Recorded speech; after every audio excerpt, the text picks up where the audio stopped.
threatening me. You don't belong here. I have every right to park here. Move your car now or you'll regret it. Stop threatening me. This is my business visit. I told you to get off my lot. I will report you if you don't calm down. The sterile glow of fluorescent light fixtures cast long, distorted shadows across the polished concrete of the underground parking garage. It was a place designed for efficiency, for seamless transitions from vehicle to destination. Yet, on the evening of October 17th, it became an arena where the mundane collided with the malevolent, and a simple act of parking escalated into a chilling display of racial animus.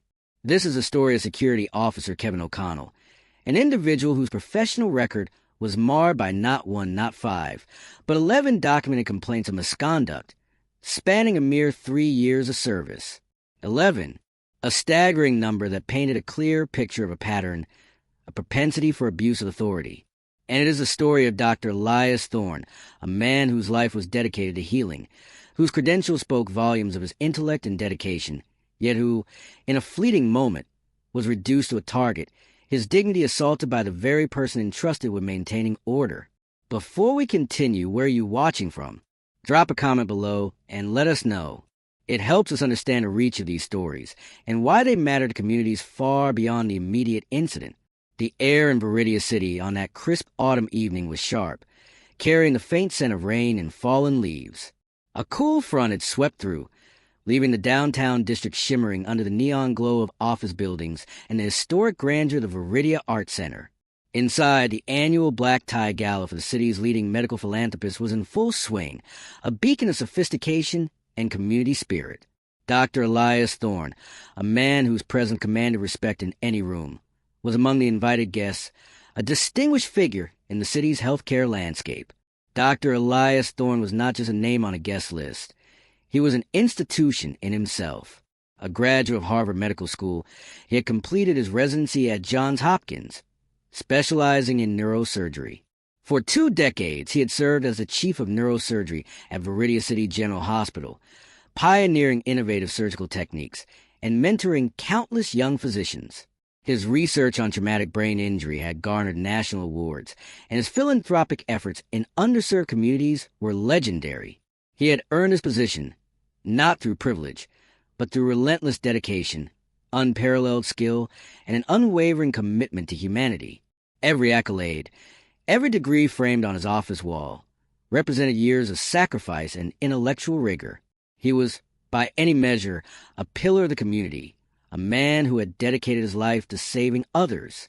Security Officer Kevin O'Connell, on the other hand, presented a stark contrast. Employed by Sentinel Guard Security, the firm contracted to manage the parking facilities for the Art Center. O'Connell's tenure with a litany of disciplinary actions and public grievances. Internal Affairs records, later subpoenaed, detailed a disturbing pattern. In May of 2019, a complaint was filed by a Latina single mother, alleging O'Connell had verbally accosted her for parking in a designated handicap spot, despite her displaying a valid permit. He had accused her of faking her disability, escalating the confrontation until a bystander intervened. In February of 2021, a group of Asian American tourists reported O'Connell for racial slurs and aggressive questioning about their parking validation, far beyond the scope of his duties. The incident culminated in the tourists being forced to pay an exorbitant fee despite having a valid voucher, simply to avoid further harassment. Just 8 months prior to the incident with Dr. Thorne, in March of 2022, a black delivery driver reported O'Connell for deliberately obstructing his vehicle, then issuing a baseless citation for improper loading zone usage, a citation that was later dismissed but cost the driver hours of lost wages. The pattern was clear. O'Connell exhibited a consistent and documented history of targeting individuals from minority backgrounds, employing intimidation and spurious accusations, operating with an unchecked sense of authority that far exceeded his actual mandate. These were not isolated incidents. They were threads in a tapestry of systemic abuse woven by an individual who believed himself immune to accountability.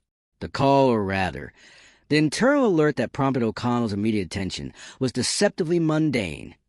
Unauthorized vehicle detected in VIP section, level P2, Bay 7. This was the official dispatch from the Central Surveillance Hub to O'Connell's handheld radio. But the undertone, The subtle inflection in the dispatcher's voice carried a different message, one that hinted at a situation O'Connell was predisposed to interpret through a biased lens. It wasn't just an unauthorized vehicle. It was an opportunity for O'Connell to exercise his particular brand of arbitrary authority. Dr. Thorne, impeccably dressed in his bespoke tuxedo, had arrived precisely on time for the gala. He navigated his sleek, black luxury sedan through the subterranean labyrinth of the parking garage, his mind already shifting from the day's complex surgical cases to the pleasantries of the evening ahead. He possessed a VIP parking pass, issued personally by the Art Center's director, a privilege extended to major benefactors and distinguished guests. He drove directly to the designated VIP section on level P2, Bay 7, where he carefully parked his vehicle. His actions were entirely normal, entirely legitimate, devoid of any deviation from protocol.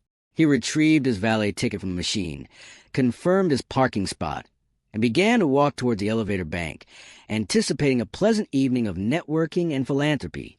Should officers, or in this case, security personnel, be required to verify credentials thoroughly and impartially before initiating any confrontation, especially when targeting individuals in designated high-status areas?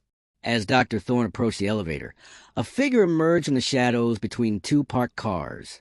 It was Security Officer Kevin O'Connell, his uniform stiff, his posture rigid, his eyes already narrowed. "Excuse me, sir," O'Connell began, his voice laced with immediate, unwarranted suspicion. "Is this your vehicle?" Dr. Thorne, taken aback by the confrontational tone, stopped. "Yes, it is. Dr. Thorne. I have a VIP pass." He reached into his inner jacket pocket, retrieving the laminated pass with a distinctive Art Center logo and VIP designation.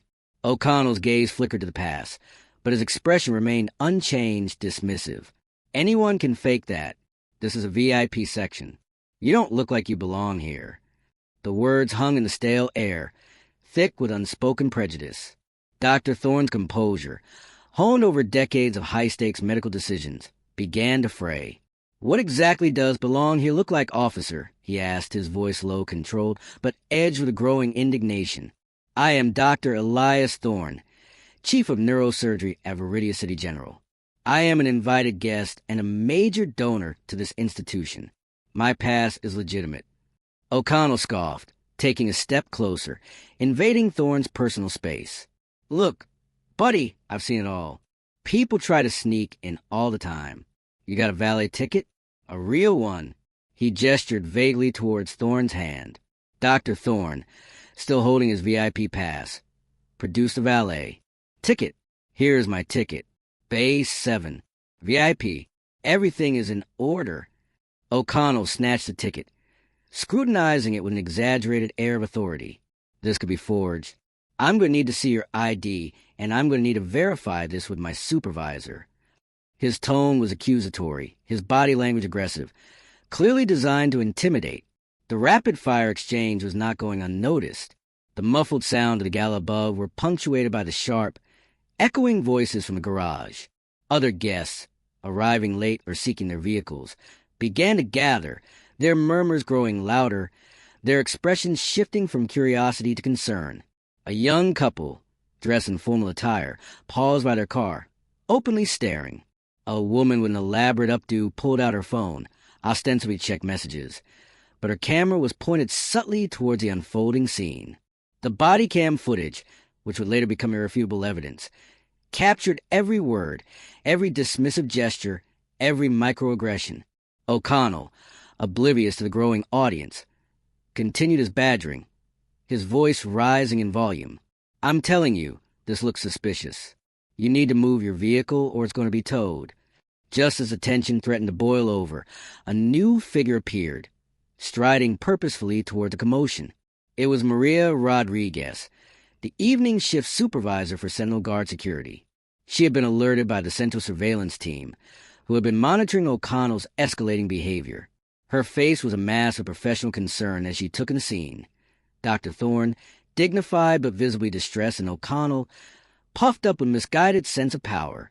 "Officer O'Connell, step aside," Maria commanded, her voice firm and authoritative. "What is going on here?" O'Connell, momentarily startled, tried to assert himself.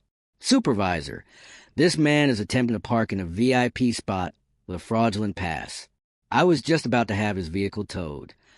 Maria Rodriguez turned her attention to Dr. Thorne, her tone immediately respectful. "Dr. Thorne, I apologize for this. May I see your pass and ticket, please?"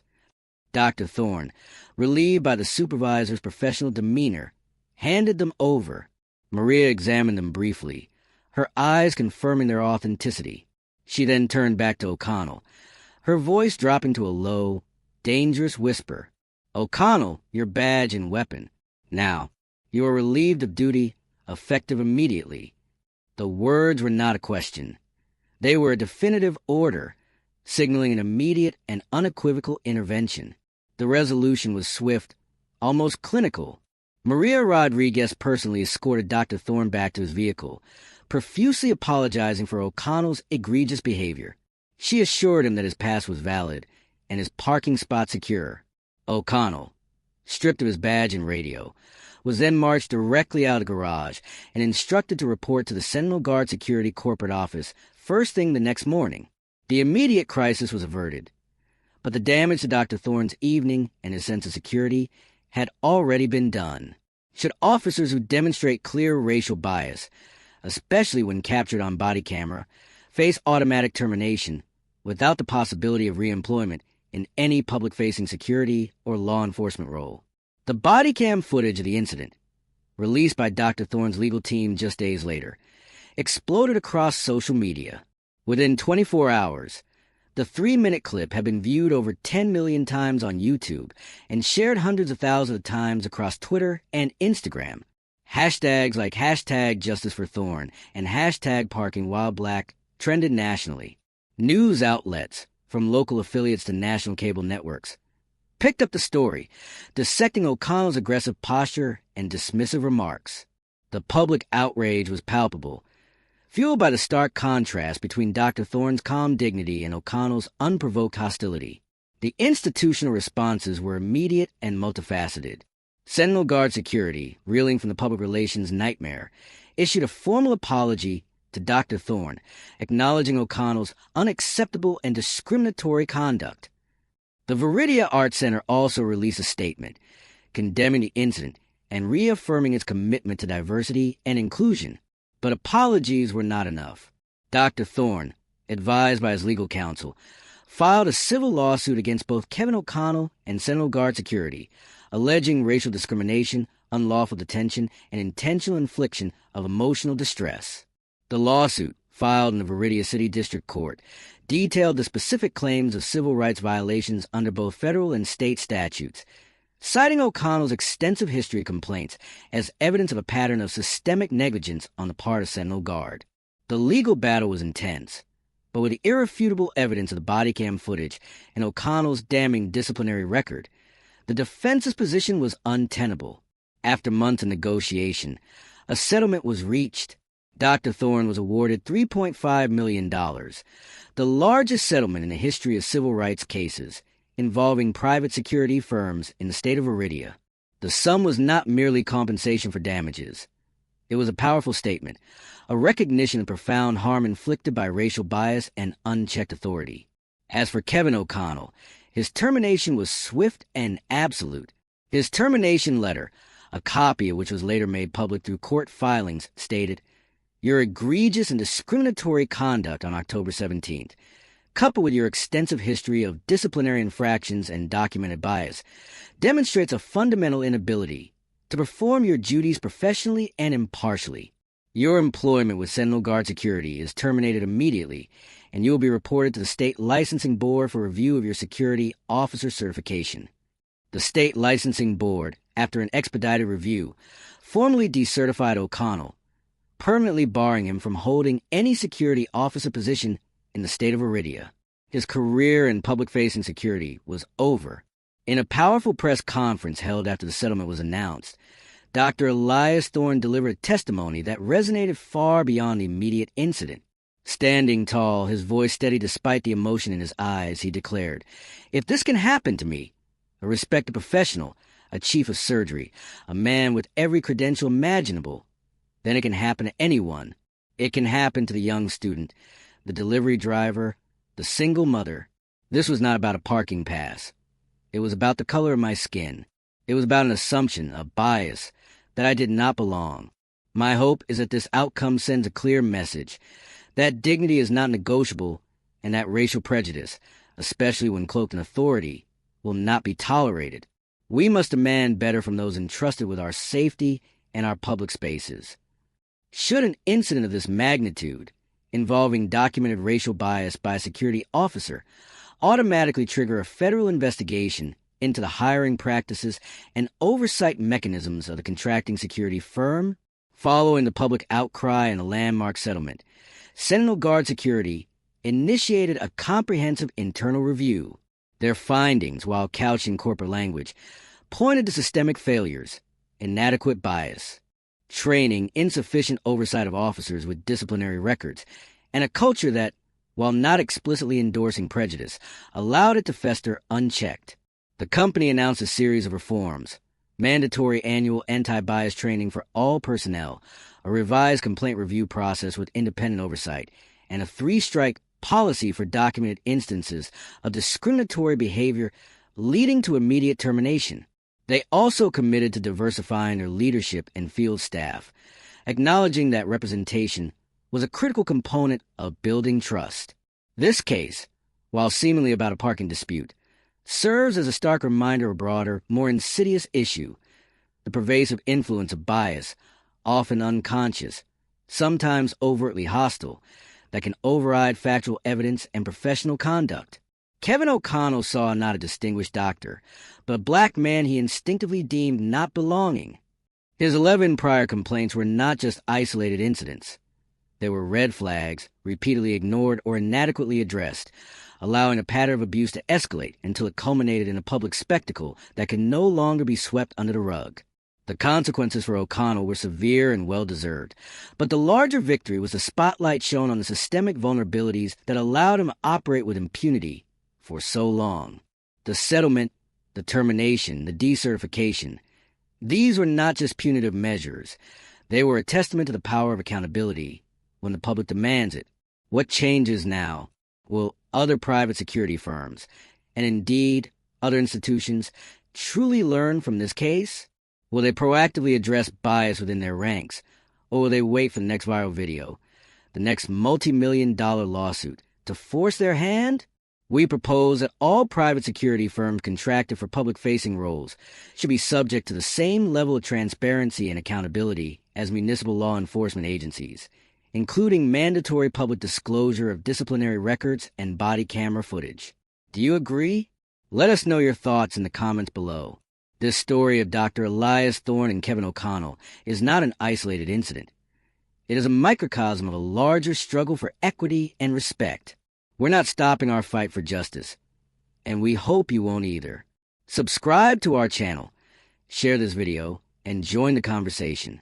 Because ultimately, the fight against systemic injustice, whether in a parking garage or a courtroom, is about all of us.